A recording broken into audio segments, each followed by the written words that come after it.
एक बार एक नगर के राजा के यहाँ पुत्र पैदा हुआ। इस खुशी में राजा ने पूरे नगर में घोषणा करवा दी कि कल पूरी जनता के लिए राजदरबार खोल दिया जाएगा। जो व्यक्ति सुबह आकर सबसे पहले जिस चीज को हाथ लगाएगा वो उसी की हो जाएगी। पूरे राज्य में खुशी का माहौल छा गया। सारे लोग खुशी से फूले न समा रहे थे। कोई कह रहा था कि मैं तो सोने के कलश पर हाथ लगाऊंगा, किसी को घोड़ों का शौक था तो वो बोल रहा था घोड़े को हाथ लगाऊंगा। इसी तरह सारे लोग रात भर यही सोचते रहे कि सुबह वो किस किस चीज को सबसे पहले हाथ लगाएंगे।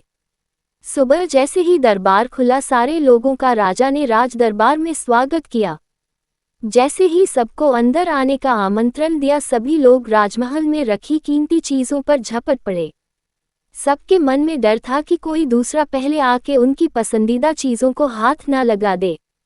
कुछ ही देर में दरबार का माहौल बड़ा अजीब हो गया। सारे लोग इधर उधर दौड़ रहे थे।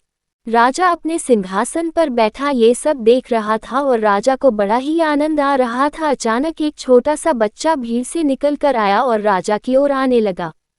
राजा उसे देखकर कुछ समझ नहीं पाया और इतने में वो बच्चा राजा के नजदीक आया और उसने राजा को हाथ लगा दिया। अब राजा उसका हो चुका था तो इस तरह राजा की हर चीज उसकी हो गई।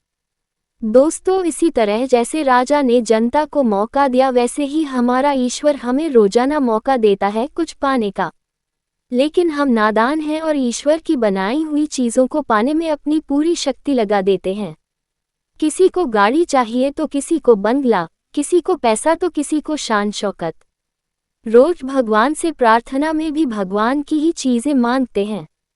जो लोग सत्य को जान लेते हैं वो भगवान की चीजें नहीं बल्कि भगवान को ही प्राप्त करने की कोशिश करते हैं। भगवान को पा लिया तो उस मालिक की हर चीज आपकी ही हो जाएगी। तो फिर क्यों मूर्खों की तरह दिन रात उसकी बनाई चीजों को पाने में अपना कीमती समय गंवाते हो। उस ईश्वर की स्तुति करो, उसे पाने की कोशिश करो, फिर उसकी हर चीज आपकी हो जाएगी।